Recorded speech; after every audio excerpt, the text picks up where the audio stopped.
no hay localidad en que no veamos una escena que a todos nos debe perturbar. Niños y niñas, muy chicos, trabajando, algunos en situaciones realmente de riesgo. La realidad es que en nuestro país el trabajo infantil es parte de un paisaje social que no debemos aceptar. Es importante reconocer que muchos niños, millones de niños, 2.5 millones de niños de acuerdo a cifras oficiales, están trabajando. Seguramente muchos en situaciones de alto riesgo.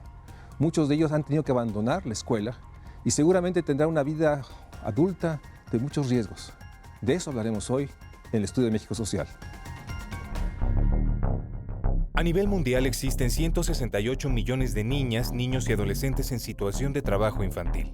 Todos estos menores desempeñan actividades en el sector de la agricultura, la pesca, la manufactura, la minería, los servicios a terceros o la construcción.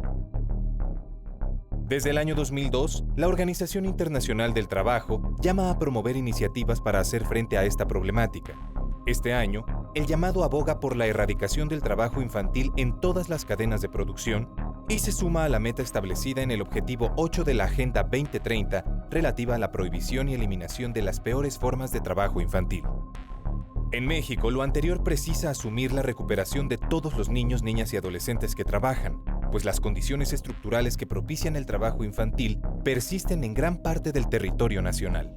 Pobreza, falta de acceso a educación de calidad, mercados laborales disfuncionales, tolerancia a la participación infantil en actividades productivas, así como marcos institucionales débiles y permisivos. El documento El trabajo infantil en México, avances y desafíos, publicado por el Gobierno de la República en 2015, identifica las causas por las que niñas y niños trabajan. El 23% trabaja para pagar su escuela y gastos propios. El 22% trabaja porque el hogar necesita de su trabajo. Otro 22% trabaja por gusto o solo por ayudar. Y 13% trabaja para aprender un oficio. Ante este panorama, el Estado mexicano debe asegurar la observancia del mandato constitucional en materia de derechos humanos y fortalecer el marco jurídico, normativo y programático relativo a la prevención y erradicación del trabajo infantil. Lo anterior exige una acción conjunta de gobierno y sociedad, pues si bien erradicar el trabajo infantil implica contar con un fuerte estado de bienestar, es momento de que empresas, empleadores, trabajadores y población en general asuman su responsabilidad ante este grave problema.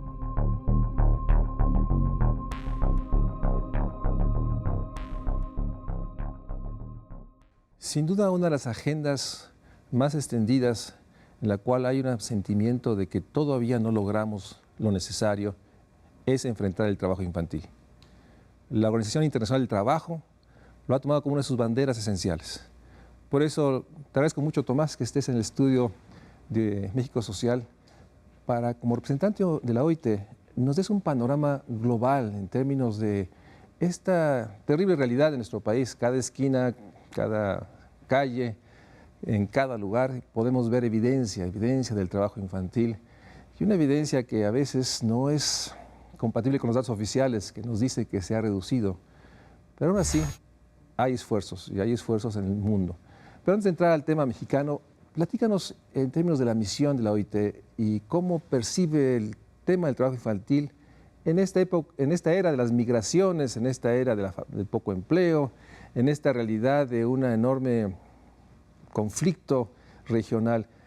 ¿Cómo está el tema del trabajo infantil en el mundo y cuál es la agenda de la OIT para enfrentarlo? Muy bien, mucho gusto, Mario. Muchas gracias por la invitación. Pues para la OIT el tema del trabajo infantil siempre ha sido un tema importante de la agenda. Incluso nuestros primeros convenios, que datan de hace casi 100 años, ya tienen entre sus objetivos prevenir, eliminar el trabajo infantil. En su momento la preocupación era el trabajo nocturno de los niños y los horarios.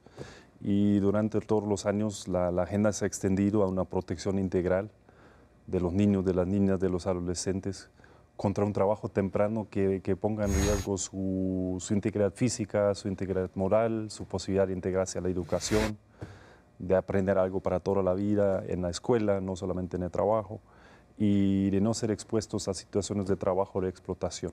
Afortunadamente, los esfuerzos de todos los países miembros de la OIT, que son casi todos los países del mundo, poco a poco han comenzado a rendir frutos. Estamos viniendo de una cifra de 215 millones de niños, niñas y adolescentes entre 5 y 17 años que trabajaban todavía desde hace algunos años, hasta 168 millones en la última estimación, porque son estimaciones, son datos oficiales que nos proporcionan nuestros Estados miembros, pero hay proyecciones, hay estimaciones atrás. Entonces, sumando las encuestas de todos los Estados miembros, llegamos a esta cifra de 168 millones, que sigue siendo un número muy alto. Y un gran drama social en muchos casos. Sobre todo porque, bueno, esta realidad de que el trabajo infantil, lo mencionabas, tiene un impacto en la construcción de presente y futuro. Así es. Estos niños, niñas y adolescentes que a nivel global tienen que trabajar por distintas razones, pobreza, explotación, abuso, falta de expectativas, pues realmente renuncian a uno de los elementos centrales que tanto UNICEF y OIT han señalado. La renuncia a la escuela, la capacidad de construir estas habilidades para insertarse. En ese sentido, esta cifra global, que déjame subrayar, es una estimación difícil que aunque tiene cierta confiabilidad estadística, no deja de ser una estimación. Yo soy de los que parto que estas cifras son indicativas, pero no nos dan cuenta ni de la dimensión del fenómeno y mucho menos de sus causas. Estos últimos 3 años, las migraciones enormes, esta realidad de millones de familias, de seres humanos que se están desplazando de África, de Asia, hacia Europa, ¿cómo está percibiendo la OIT el fenómeno de migraciones y el trabajo infantil, la situación de la enorme vulnerabilidad de todos estos niños, que muchos, hay que decirlo, no van acompañados? ¿Hay alguna percepción de cómo se ha agudizado este fenómeno en Europa, en los lugares que están recibiendo a los migrantes? Pues justamente por las dificultades de las estadísticas, que además las malas lenguas a veces dicen que las estadísticas no siempre son parte de las ciencias exactas, sino de las artes plásticas, ¿no? Pero me gusta la reflexión, sí. Que sí, el esfuerzo que hemos hecho es serio, digamos, en base a las estadísticas y datos disponibles, ¿no? Sí. Y sí estamos comenzando a observar que en algunos corredores migratorios donde hay grandes flujos de personas que buscan una mejor vida en otro país, llegando al país del destino, muchas veces, a falta de otras oportunidades formales de empleo, los mismos padres están realizando alguna actividad económica informal y por necesidad muchas veces incluyen también a sus niños en esos trabajos, ¿no? Es decir, evidentemente el fenómeno de la migración está estrechamente relacionado, articulado, con un probable aumento del trabajo infantil, aun cuando todavía no tenemos estadísticas fehacientes sobre esto, ¿no? Déjame agregarte un dato también sobre la cifra global de los 168 millones. Nosotros estimamos también que de esos 168 millones, más o menos la mitad, 85 millones, trabajan en lo que llamamos las peores formas de trabajo infantil. ¿Cómo podrías definir esto, las peores formas? Hay una definición en el convenio 182 de la OIT que, por un lado, reconoce formas de explotación que difícilmente incluso se podrían definir como trabajo, porque se trata, por ejemplo, del reclutamiento de niños en movimientos guerrilleros, en fuerzas armadas, el reclutamiento para niños, niñas, adolescentes para actividades ilícitas, narcotráfico, narcomenudeo. ¿La explotación sexual? Explotación sexual, pornografía, prostitución forzosa, tráfico y también situaciones que son, digamos, legales, pero muy peligrosos para los niños, ¿no? Trabajo en minas, trabajo en algunos sectores o en algunas ocupaciones que por minería, el uso de maquinaria, etcétera, herramientas, sectores primarios, otras circunstancias pueden poner en riesgo su salud, ¿no? Desde más o menos la mitad de todos los niños que trabajan, todos los adolescentes que trabajan, están en esa situación, están en una situación de riesgo también, ¿no? Y eso también nos preocupa y eso está bastante notorio también cuando vemos hacia los flujos migratorios. En este escenario, ¿cuáles son los instrumentos? ¿Cuál es un representante de la OIT, como tú eres en México y en otros países? ¿Qué instrumentos tiene? ¿Cuáles son tus palancas para promover los tratados internacionales, los acuerdos internacionales, promover que se cumplan las leyes nacionales? O sea, ¿cuál es el actuar de una oficina como la tuya en un país como el nuestro. Sí, ya lo dijiste, ¿no? Los principales instrumentos que tiene un organismo como la OIT y que además es parte de nuestro mandato, es nuestro mandato central, es la promoción de normas internacionales de trabajo, de convenios y recomendaciones que sean adaptados, ratificados por los países miembros y con los cuales los países miembros se comprometen para implementar cambios en su legislación, en su política pública, en la asignación de recursos, en proveer a la infancia mejores condiciones de vida, de educación y de desarrollo, ¿no? Y ahí hay muchos instrumentos prácticos, ¿no? Muchas líneas estratégicas que se pueden utilizar para prevenir el trabajo infantil, para eliminar el trabajo infantil. Uno muy importante es la creación de conciencia, porque hay todavía una gran tolerancia social en todo el mundo hacia la supuesta necesidad del trabajo infantil como una contribución económica a la familia, como un proceso de aprendizaje formativo, que en algunos casos sí lo puede ser, sin duda, sobre todo cuando está en un ambiente seguro, familiar y en un trabajo no peligroso. Pero muchas veces este trabajo formativo también colisiona con el derecho a la educación, ¿no? El tiempo dedicado al trabajo, el tiempo trabajando con el papá en un taller, en el campo, en otro lado, es un tiempo perdido para la educación, para el aprendizaje de matemáticas, de lenguas, del idioma, de ciencias, que son competencias que al niño o a la niña también les sirven al futuro, ¿no? Y entonces la OIT está promoviendo, por un lado, a través del convenio 138, un principio que dice que todos los niños, todas las niñas, antes de ir a trabajar, independientemente si el trabajo está seguro o no, deberían tener la posibilidad de terminar su educación obligatoria, que en la mayoría de los países son 15 años, porque andan... La educación básica. En el caso de México, 6 años en la primaria, 3 años en la secundaria, que son 9 años. Si entran a los 6 años, salen a los 15 y se repiten un año pues, todavía más tarde, ¿no? Pero por eso el convenio norma que la edad de 15 años es un estándar internacional para permitir que a partir de esa edad sí los niños, niñas pueden trabajar en un ambiente seguro, en un trabajo seguro, en un trabajo formativo incluso en una actividad económica, pero no antes. No antes. Sin duda ese es el gran mandato, que ningún niño trabaje y mucho menos abandone el sistema educativo antes de los 15 años. En ese sentido, yo te agradezco mucho que en este esfuerzo de hacer visible esta realidad nos hayas ayudado a construir esta revista que busca nuevamente dar cuenta de un fenómeno social que expresa, como muchos, pues la realidad de un país que es desigual, que hay pobreza, que hay exclusión, pero también hay una cultura que ha normalizado, naturalizado, incluso formas realmente de explotación, de abuso. Y en ese sentido, por eso México Social de abril trató de hacer una reflexión con muchos de los expertos, como tú, como sin duda Nacheli Ramírez, Norma Barreiro, Laura Vargas, Mauricio Padrón, Ignacio Rubí, que buscamos construir este esfuerzo. Vamos a un corte y regresamos para hablar del caso mexicano, porque nuevamente nos encontramos en estas paradojas. Ya nos dirá Tomás Vicin, cómo está nuestra legislación en términos, digamos, internacionales, pero el problema no es la legislación, es la aplicación de la legislación. Vamos a un corte y regresamos al Estudio de México Social. De acuerdo con los datos del Módulo de Trabajo Infantil 2013, en México, 2.536.693 niñas, niños y adolescentes de 5 a 17 años de edad trabajaban.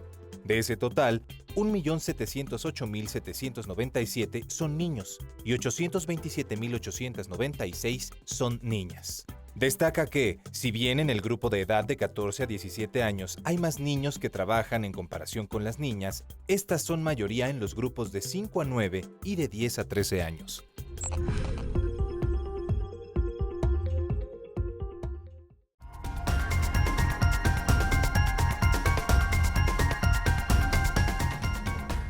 Tomás, en el caso mexicano, un país en el que 52 millones de mexicanos viven en pobreza, en el que solo 2 de cada 10, 20 millones de mexicanos son los que no son ni pobres ni vulnerables por las carencias que se miden, en el cual tenemos fenómenos migratorios muy complejos, ahora acentuados por migraciones, por desastres naturales, pero también por situaciones de riesgo. El reciente reporte de la CNDH, desplazamientos forzados ante las violencias. Un país en el cual tenemos un debate, muchos en términos de que el empleo que se está generando es un empleo muy precario. Incluso el empleo que está registrado en el Seguro Social son empleos de bajos salarios mínimos. Y en el fondo una economía que no crece y que no logra generar una retribución al trabajo. Un país que es una dimensión de muchas diferencias, desigualdades, 120 millones con entidades en las cuales 8 de cada 10 son pobres, Oaxaca, Chiapas, entidades como Guanajuato, que paradójicamente tiene unos enclaves automotrices, pero tiene uno de los indicadores de trabajo infantil más altos, o Colima, o sea, las paradojas. ¿Cómo observa la OIT la situación del trabajo en general en México y del trabajo infantil?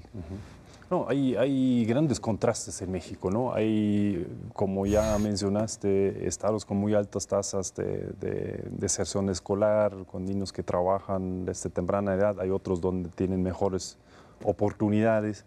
Y yo creo que esos contrastes marcan también los retos para la política pública en la materia, ¿no? En México, igual como en el mundo, las cifras globales de trabajo infantil han descendido. Hace unos años tuvimos 3.6 millones de niños y adolescentes entre 5 y 17 años trabajando, ahora tenemos 2.5, pero sigue siendo una cifra relevante. En América Latina son 12.5, es decir, un 20% de trabajo infantil más o menos lo tenemos en México. Y de esos 2.5 millones, 2/3 partes más o menos son varones, 1/3 parte son mujeres, niñas. Y también hay una división de 2-1 entre edades, los que tienen menos de 15 años, que no pueden de ninguna manera trabajar bajo ninguna circunstancia, es 1/3 parte de esos 2.5 millones, 800,000 más o menos, y el resto, 1.6, 1.7 millones, tienen de 15 a 18 años, que no quiere decir que puedan trabajar en cualquier cosa, ¿no? Así es. Cuidado. Pero eso es la división más o menos que tenemos en los datos globales. El argumento que muchas veces se esgrime es que los niños, las niñas, los adolescentes tienen que trabajar para subsanar el ingreso familiar. Así es. Lo cual en algunos casos puede ser muy cierto, pero hay que decir también que lo que los niños o los adolescentes ganan con el trabajo y lo que contribuyen al ingreso del hogar muchas veces está sobreestimado. Los datos que tenemos en el módulo de trabajo infantil del INEGI y de la Secretaría de Trabajo, los últimos datos del 2013, nos enseñan que casi un 75-80% de los niños que trabajan o no reciben ningún salario, ningún ingreso, es decir, ayudan a la familia, al padre, a la madre en algún trabajo de campo, en la tienda, en el servicio, de llevar el trabajo sin que reciben directamente una remuneración o reciben hasta un salario mínimo. Es decir, la contribución económica es muy relativa, ¿no? Y tiene un costo también de oportunidad, porque el peso que hoy ganan o los pesos que hoy ganan son pesos que ganan menos en el futuro porque no hayan tenido el tiempo de prepararse bien para el mercado laboral, para tener una preparación de formación profesional suficiente que les permite como adultos generar un mejor ingreso para su familia. Entonces se perpetúa el círculo vicioso. Cuando esos niños adolescentes llegan a la edad de constituir una familia, muchas veces por no tener otras oportunidades, por tener un trabajo, condiciones precarias, con un salario insuficiente, recurren nuevamente a sus propios hijos para el trabajo y así no se va a romper el círculo vicioso. ¿No? Yo creo que hay que pensar en varias estrategias que pueden romper ese círculo. Uno es la educación. La más importante es un buen trabajo para los padres. Así es. ¿No? Ahí no hay ninguna duda. Yo creo que ahí es la seguridad social. La parte ¿no? central del problema del trabajo infantil es que es una expresión de la fractura de los mercados de trabajo. Sí, en última instancia, si uno ve en México los mapas de la pobreza, los datos del Coneval, las zonas donde hay mayor pobreza, menores ingresos familiares, son también las zonas donde hay mayor trabajo infantil. Hay una relación muy directa, probablemente causal, no es coincidencia esto, ¿no? Entonces hay que enfocarse en esas zonas, en esas familias, en esas situaciones económicas locales, para ahí crear oportunidades de trabajo mejorar las competencias de trabajo de los padres, generar también empresas cooperativas, actividad económica, que en esas zonas genera una alternativa de ingreso para los padres, no Así para es, los niños. generar el empleo decente, que implica sin duda este proceso de capacitación a los padres o cooperativas, asociaciones, pero también implica frenar una realidad. Los salarios son muy bajos, porque también hay una enorme explotación del trabajo de muchos empleadores que pagan lo mínimo, aún sabiendo que están trabajando por arriba de las jornadas laborales, aún sabiendo que están trabajando horas extras, aún sabiendo que están trabajando fin de semana.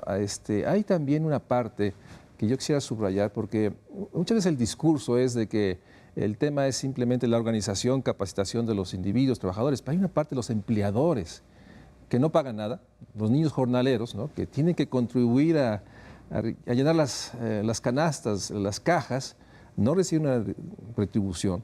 Es muy marginal y eso lo quiero subrayar porque sin duda hay esta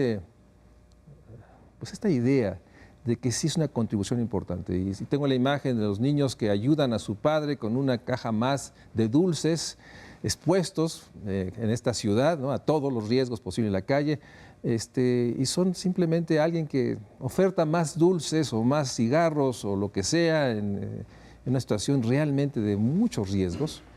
Y hay esta idea de que sí es importante su contribución. Los datos que tiene OIT y tiene INEGI es de que realmente estos niños están pagando un altísimo costo, que el costo de oportunidad en términos del ingreso que me imagino que asume la gente y la familia aportan, es realmente una tendencia a cero. Y de ahí subrayo tu comentario. Y en ese sentido,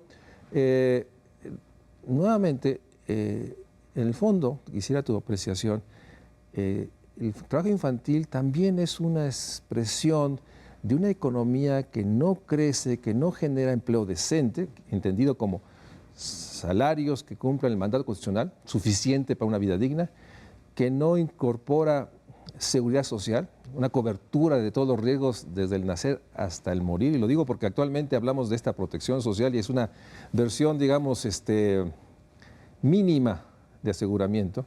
En ese sentido, ¿cómo observas el mundo del trabajo en México? Déjame irme a la esfera mayor para entender por qué el trabajo infantil no se va a reducir o no se va a eliminar mientras no tengamos una economía que genere empleo a las tasas que necesitamos para esta población que tenemos.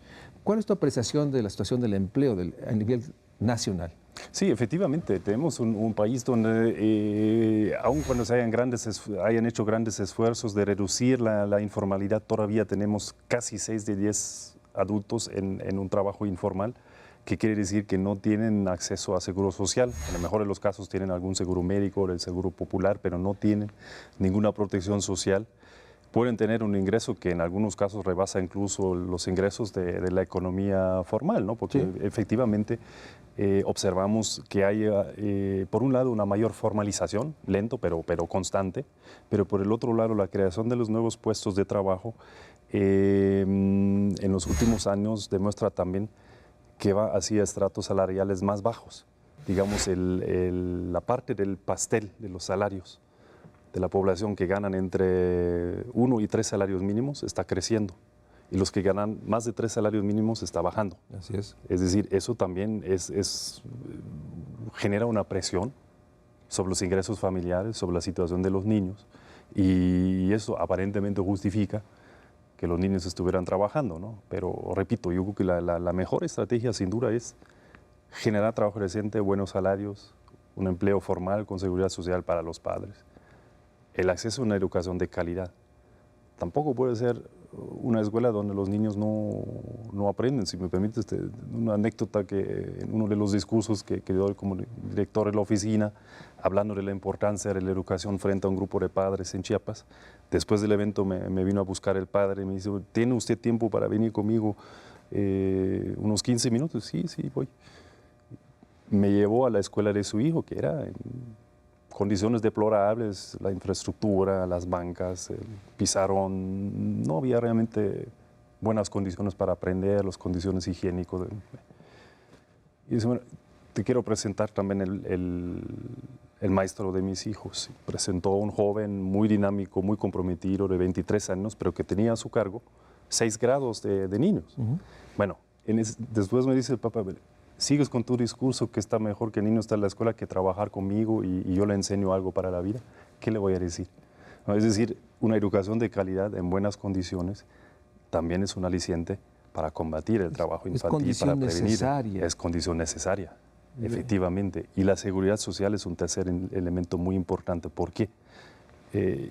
Ya hablaste del tema de los desplazamientos internos, de la migración, del trabajo informal, del empleo informal, donde muchos padres cuando pierden su empleo o cuando simplemente tienen una gripa y se quedan 15 días fuera del trabajo, no tienen ningún ingreso. ¿Qué van a hacer? Recurren a sus niños, a sus hijos para complementar el ingreso, para la sobrevivencia. Exactamente. Una sobrevivencia. Déjame ir un corte y subrayando lo que has dicho y que comparto.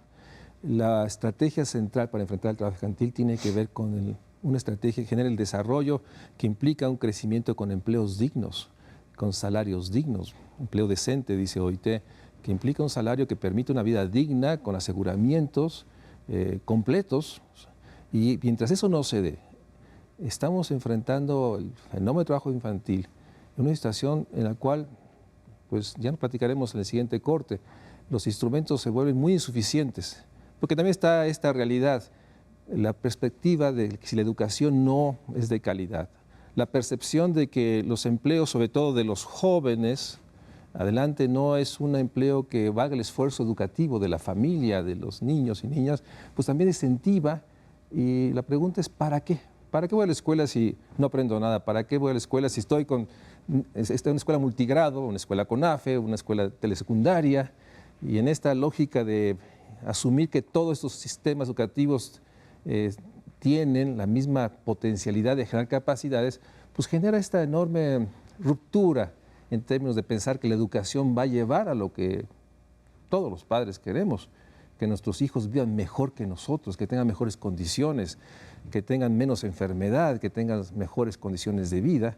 Y eso es finalmente pues, el desarrollo del país. Vamos a un corte y regresamos para hablar en estas condiciones. ¿Qué podemos hacer? ¿Qué se está haciendo? ¿Qué es lo que se ha planteado ante una economía que no crece y no genera empleos decentes, empleos dignos? Vamos a un corte y regresamos al Estudio México Social. A nivel mundial, el sector que registra mayor ocupación laboral es la agricultura, concentrando el 59% del trabajo infantil. En términos absolutos, esto equivale a más de 98 millones de niñas, niños y adolescentes. En México, el sector agropecuario concentra el 30% de los casos. Le sigue el del comercio con 26%, el de los servicios con 25%, industria con 13% y construcción con 4%.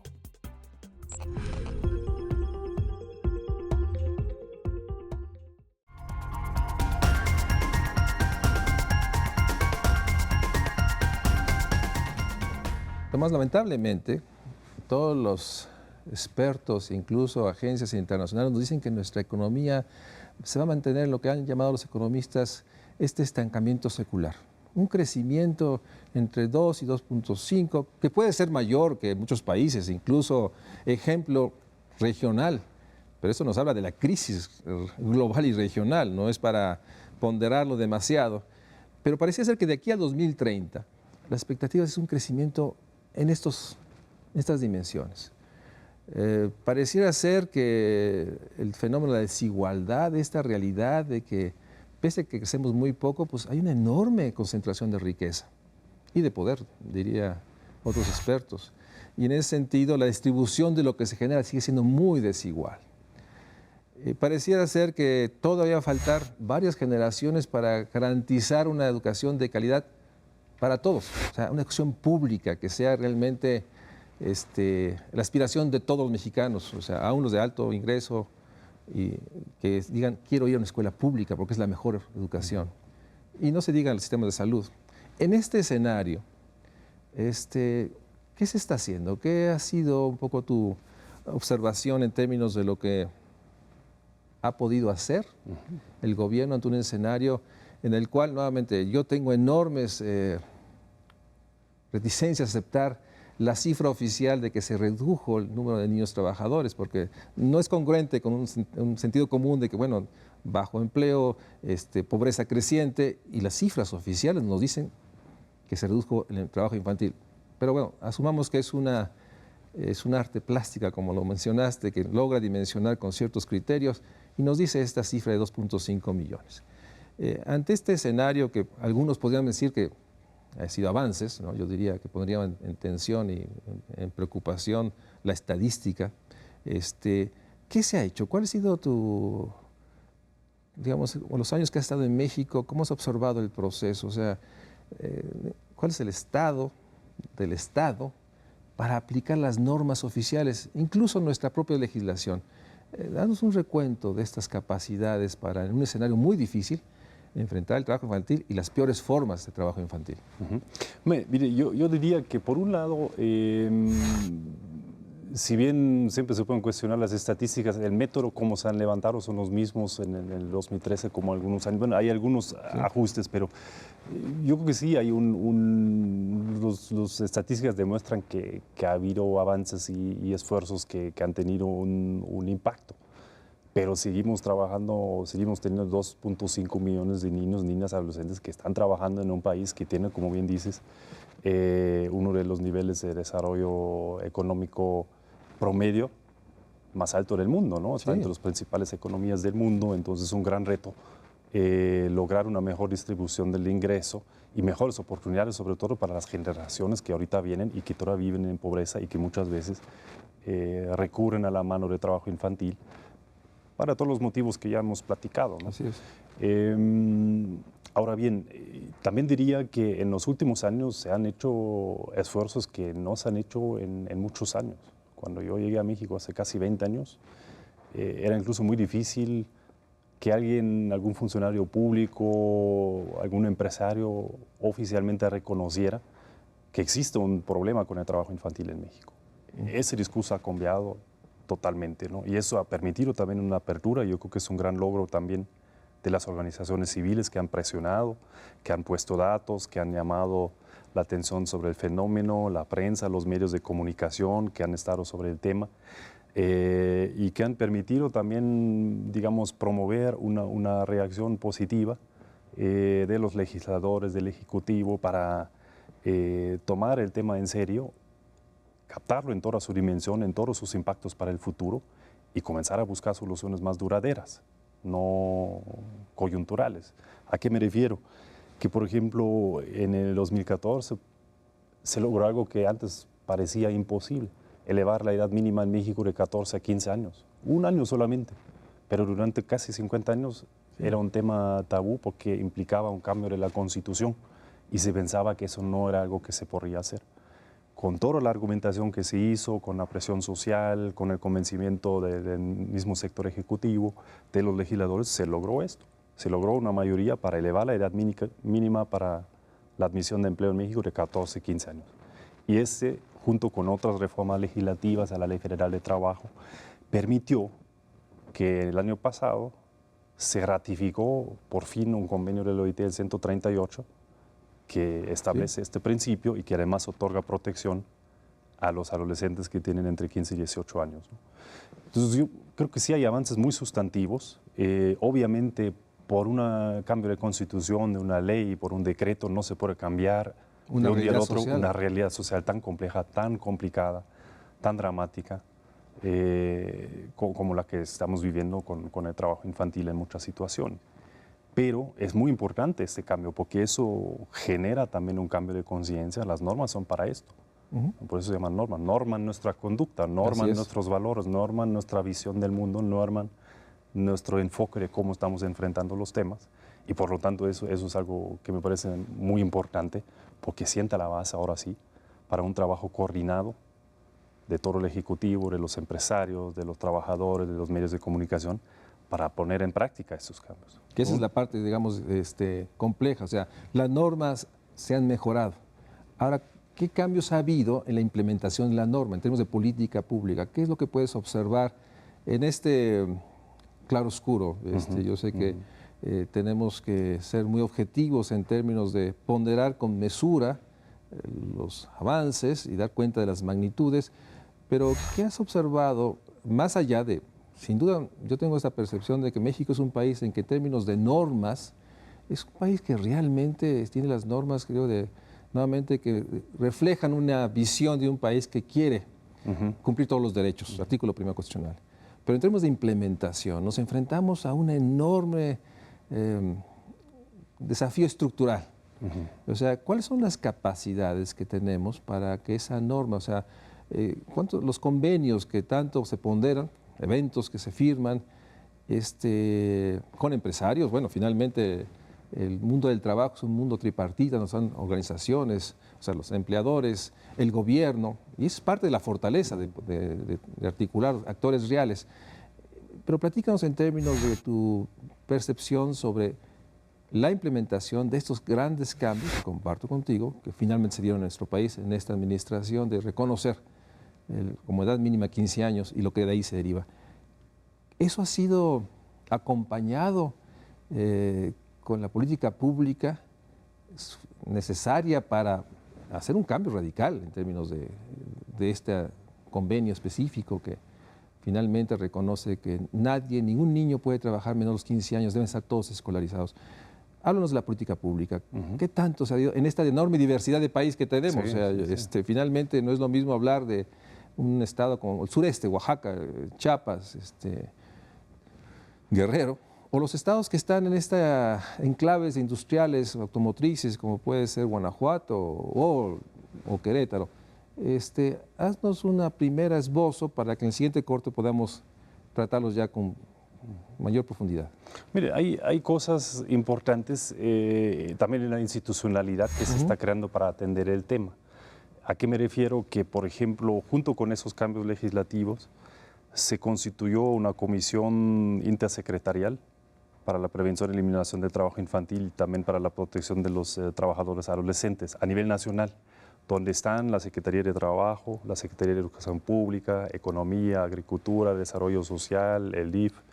Están convocados también empresarios y sindicatos, instituciones de la sociedad civil. ¿Cuándo se constituyó esta comisión? Eso fue hace 2 años también, junto con los cambios legislativos en el 2014. Y se han hecho réplicas de estas constituciones en cada uno de los 32 estados. Pero ¿qué pasa? Un poco lo que estás diciendo. Algunos estados, algunos gobernadores, algunas instituciones de los estados se lo toman muy en serio y han dado vida a esas comisiones y han comenzado a elaborar un plan de trabajo. Han visto qué está pasando en nuestro estado, han hecho un diagnóstico y con ese diagnóstico han comenzado a atacar los focos rojos, a atender familias, grupos vulnerables en su estado para sacarlos de la pobreza, para insertarlos a la escuela, para buscar alternativas de empleo para los padres. Pero hay que decir también que en la mayoría de los estados eso todavía no es una realidad, ¿no? Se han creado las comisiones, algunos se reúnen, algunos elaboran planes, otros no han hecho estrictamente nada. Entonces hay una gran variedad también de compromiso que depende mucho de los funcionarios públicos a cargo de esas comisiones para poner en práctica o para dar vida institucional a este mecanismo que ya se ha creado. Para cumplir la ley finalmente, cumplir las normas. Déjame ir un corte porque finalmente esta es una realidad en todos los temas. A raíz de un cambio legislativo se establecen las comisiones, se hacen los eventos, se anuncia que ahora sí tenemos un grupo que se coordinará para este fin, en este caso, enfrentar el trabajo infantil y sus peores formas, pero a la hora de la implementación, el seguimiento, realmente la rendición de cuentas, indicadores claros que vean si estamos avanzando y obviamente los recursos humanos y recursos presupuestales para implementación. Ahí está lo que llama el PNUD, una crisis de estatalidad, un país que no puede cumplir las normas que se da a sí mismo y que se aduce la insuficiencia presupuestal, ¿no? Este argumento viejo, histórico, como si ese fuera un argumento que, digamos, debamos aceptar sin cuestionar, porque finalmente la capacidad del Estado mexicano sigue siendo importante, la masa de recursos. Hay un problema de priorización y de asignación y de transparencia y de corrupción. Pues déjame ir a un corte y regresamos para entrar en esta última parte. O sea, tenemos un marco normativo de avanzada, tenemos incluso comisiones en todas las entidades, pero nuevamente la coordinación se convierte en esa vieja palabra que nuevamente seguimos arrastrando. Los gobiernos, el gobierno se coordina de una manera operativa suficiente para mandar el mensaje que sí es prioridad. Y nuevamente estamos en avances lentos, desiguales, laterales, en la urgencia de que mientras tanto hay millones de niños pues que están literalmente hipotecando su presente y su futuro porque no van a poder articularse al mundo del trabajo competitivo que nos dicen está en varias regiones o a punto de llegar a todo el país, pero estos niños no tendrán esas capacidades. Vamos a un corte y regresamos al Estudio México Social. De acuerdo con datos del Módulo de Trabajo Infantil 2013 del Instituto Nacional de Estadística y Geografía, para ese año la entidad federativa que concentró la mayor tasa de ocupación infantil fue Colima, con un 14.3% de un total de 165,000 niñas, niños y adolescentes que habitan el estado. En números absolutos, la cifra asciende a 23.595. Las entidades que concentraron una menor tasa de trabajo infantil fueron Baja California, Querétaro y Chihuahua, con 4.5%, 4.2% y 3.1% respectivamente.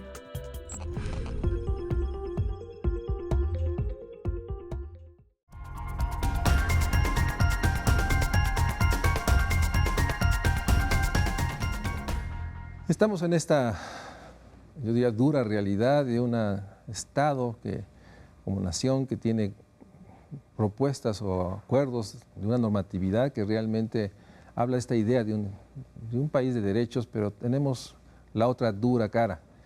A la hora de la implementación, de la coordinación, no hay esa misma voluntad o parece ser que es muy desigual.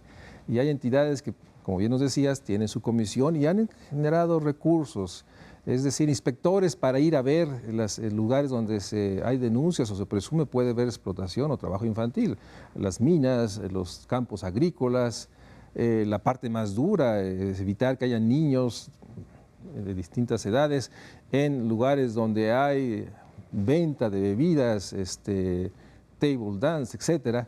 Y ahí vemos una enorme diversidad de capacidades y de voluntades. O sea, simplemente no se acompaña, no es, digamos, consecuente, no es congruente. Y en ese sentido me gustaría que pudiéramos caracterizar, yo sigo, cuando revisaba las estadísticas, Colima, la entidad que tiene más niños trabajando, ¿no? Guerrero pareciera que podíamos entender en función de la pobreza y la fractura de un estado que tiene regiones atrapadas, amenazadas con fronteras nuevas establecidas por las violencias y el tráfico de todo. Pero hay entidades como Puebla, como Colima, como Guanajuato, que tienen esta paradoja, ¿no? O sea, parece ser que por un lado nos hablan de estados con una enorme capacidad industrial, pero con una enorme cantidad de niños trabajando. Y ahí también está la otra cifra, ¿cuántos de estos niños que están trabajando están en las escuelas? Yo no sé si estas entidades, hablemos de Colima, hablemos de Puebla o la entidad que tú señales, ha habido consecuencias realmente de que hay una comisión, han alcanzado recursos locales, no federales, para la inspección laboral, para verificación, campañas de sensibilización.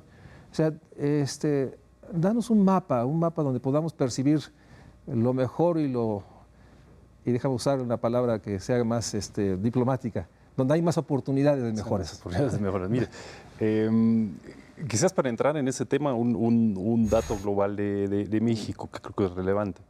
Tenemos una tasa de inasistencia escolar a nivel nacional más o menos en el orden del 7.5%. Entre los niños y adolescentes que trabajan, la inasistencia escolar es el 36%, 5 veces más. Es decir, evidentemente hay es evidente, pero hay que decirlo, ¿no? Así es. Ahora, si vemos un poco el mapa regional, hay estados donde la tasa de ocupados, de niños ocupados, está bastante por arriba del promedio nacional. En México más o menos 1 de cada 11 niños, 1 cada 12 niños, 8.6% trabaja. Pero hay estados como Colima, Guerrero, Puebla, Nayarit, donde la tasa está arriba del 13-14%.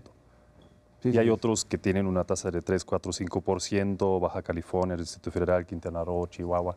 Entonces hay una gran disparidad regional en el tema, que puede reflejar voluntades, pero puede reflejar sobre todo la gran disparidad o la gran desigualdad de ingresos y de pobreza dentro de los mismos estados, ¿no? Claro. Porque pueden ser estados que tienen, por un lado, polos industriales, industrias bollantes, un buen desarrollo, pero tienen también un campo. Puebla tiene zonas en la sierra que están muy pobres, donde hay muchos de los municipios más pobres del país, para dar un ejemplo, ¿no?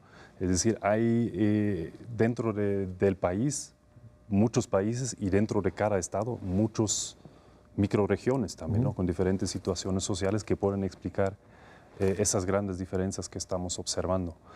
Y otra cosa que me parece importante es también mencionar que la mayor parte del trabajo infantil en México, arriba del 60%, se realiza en el ambiente familiar. Si se pregunta en las encuestas a las familias y a los niños, ¿para quién trabajas? La mayoría trabajan con sus padres, con su madre, con un tío, con un sobrino, trabajan en el ámbito familiar. Por eso muchas veces tampoco reciben un ingreso. Y por eso también muchas veces no se reconoce.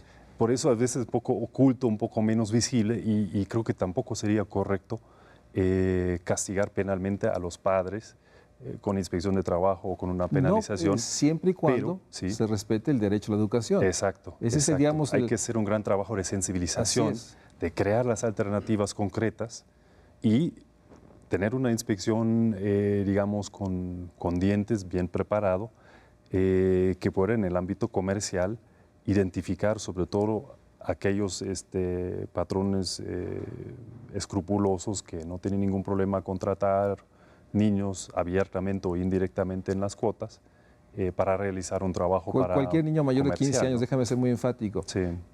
Y cualquier trabajo, incluso el aprendizaje de oficios en el hogar o en el taller del padre mecánico, es permisible, incluso deseable, siempre y cuando no ponga en riesgo su asistencia escolar. Esa es la línea basal, el límite, ¿no? Sí, pero no vas a meter el padre en la cárcel por eso, sino le vas a hablar con él y vas a generar, o sea, vas a generar incentivos y reconocer, o sea, toda esta política social de transferencias debe ser encaminada a asegurar que los niños, como es en su principio y prospera o progresa, ¿no? Asegurar que si el incentivo para que el niño deje la escuela es el ingreso, generar un incentivo que lo compense, siempre y cuando sea el ingreso. Hay otros elementos que sería objeto de otro programa de qué es lo que genera el abandono escolar. Muchas veces no es solamente el ingreso, es mucho más complejo. Sí. En ese sentido estamos de acuerdo, pero hay una parte que yo recojo y subrayo de tu comentario. En nuestro país es muy usual el esfuerzo familiar, doméstico. Pero también hay otra dimensión, el trabajo doméstico infantil. O sea, estos niños y niñas muy pequeños, bajo de 15 años, que son enviados a casas, no necesariamente de muy alto ingreso, a casas, digamos, de la casa de la persona más, con más recursos de la cuadra, a trabajar. Y ahí tenemos un tema también invisible, el trabajo infantil doméstico, que nuevamente pues, está oculto, pero también naturalizado. Pero volvamos a los temas regionales. Chihuahua tiene uno de los porcentajes de niños fuera de escuela más altos. ¿Así es? ¿Tu estadística lo confirma? No, Chihuahua tiene el más bajo de niños ocupados, pero de los que sí trabajan, pocos pueden combinarlo con la escuela. Entonces hay una enorme tensión entre el trabajo infantil, incluso, digamos, vigilado con unas normas y que esté, digamos, acompañado de asistencia escolar. Pero en estas entidades, yo no sé, ¿dónde? Puede ser un tema de edades también, ¿no? Sí. Habría que ver los datos finos. Una hipótesis podría ser que en su mayoría son adolescentes que están trabajando en industria, que ya decidieron salir de la escuela para dedicarse a una actividad productiva, ¿no? Y que por Ese es un escenario ideal, digo, puede ser que salieron porque finalmente no hay opciones, ¿no? Y hay actividades, digamos, ilegales, ¿no? O sea, no son ilícitas. Pero a ver, danos un poco cuál sería, digamos, el ABC de lo que debía hacer un Estado después de firmar el convenio. ¿Qué es lo que, esos convenios de coordinación, qué debió haberse hecho? Dinos el escenario óptimo, ideal, de acuerdo a la OIT y Secretaría del Trabajo. ¿Qué debe hacer una entidad para evitar eso? O sea, en términos de los 6, 5 puntos, no sé qué se requiere. No, bueno, yo creo que uno es darle vida a esta estructura. Yo creo que la estructura puede ser muy útil, porque un mecanismo de coordinación donde todos esos esfuerzos que hace el DIF, que hace la Secretaría de Educación Pública, que hace la Secretaría de Trabajo, la Inspección, que hace el Desarrollo Económico, estén articulados para atender y tener, digamos, presente el número de niños que están trabajando en este estado, en qué están, dónde están, en qué situación de vulnerabilidad están, en qué tipo de trabajo están laborando, cuántas horas están ahí, tener una clara visión de cuál es el fenómeno del trabajo infantil en Carazán, un diagnóstico. Así es. ¿No? Lo hemos hecho, lo hemos apoyado con RIRIQI, con la Secretaría de Trabajo, por ejemplo, en Chiapas, en Guerrero, en Oaxaca recientemente. Lo estamos presentando en estos días ahí a las comisiones para que las comisiones se apropian de este diagnóstico y comienzan a trabajar con esto. ¿Cómo pueden trabajar con eso? Dice, bueno, aquí tenemos el fenómeno más grande en la agricultura o en el turismo o en las minas o donde sea, en las calles, en el ambulantaje.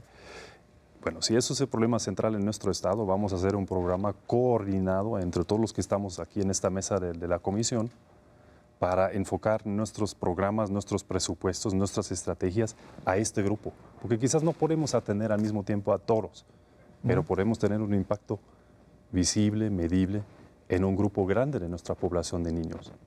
Y eso tiene un impacto fuerte, primero para demostrar que sí se puede, y segundo, para generar también un ejemplo que puede servir para otras microrregiones del mismo estado, ¿no? Creo que es el efecto demostrador, el efecto piloto, el efecto de convencimiento, de motivación de que sí se pudo a través de una buena coordinación, es un factor muy potente, muy fuerte. Y ahí nuevamente yo creo que lo importante es, por un lado, en esas zonas generar alternativas, oportunidades de empleo para los padres, es lo más importante. Pensar en una zona depreciada o con problemas de desarrollo, de todos modos siempre hay oportunidades. Hay que crear a veces infraestructura para abrir un mercado, una comercialización, a veces hay que invertir en un polo turístico, en un buen sentido, por ejemplo, meter un proyecto ecoturístico que puede crear mucho empleo. En otros lados puede ser a lo mejor una alternativa en una cadena de valor de los hoteles. Depende de la situación de cada estado, pero hay que hacer este trabajo. Hay que pensar dónde pueden trabajar los padres de estos niños, qué capacidades tienen ellos, qué pide también el mercado laboral, qué piden los empleadores de la zona y conectarlos, ¿no? Eso es muy importante para generar empleo para los padres y sacar paulatinamente los niños de la presión económica que conduce a que los sacan para el trabajo infantil.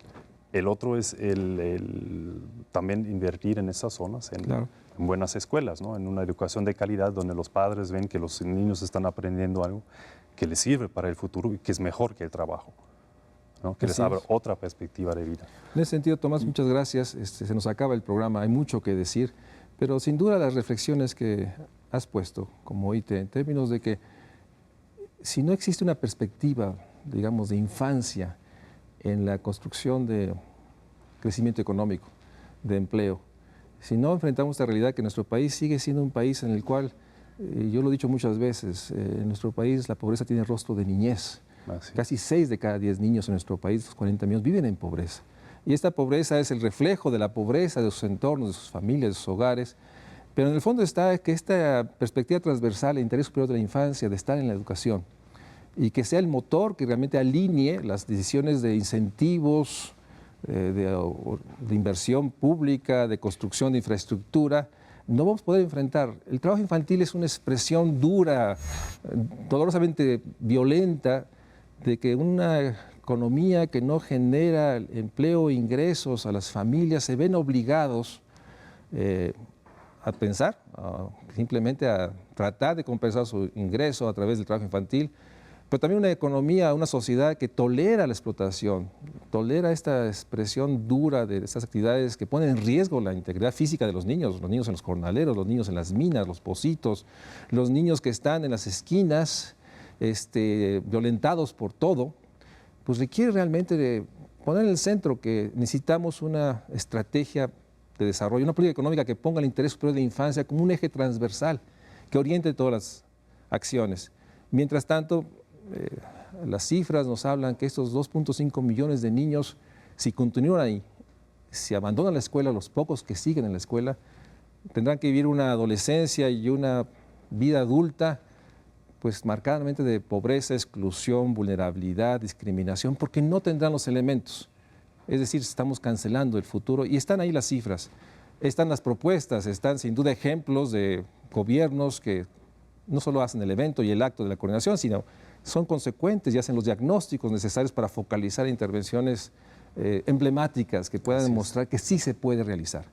El trabajo infantil sin duda es una expresión dolorosa de una estrategia de desarrollo que no logra generar lo que queremos, un México social donde todos, sobre todo la mayoría, pueda exigir y vivir todos los derechos. Muchas gracias, Tomás Vicin, por estar aquí nuevamente. Muchas gracias a ustedes por acompañarnos en uno de los temas más duros y más complejos, el trabajo infantil. Muchas gracias.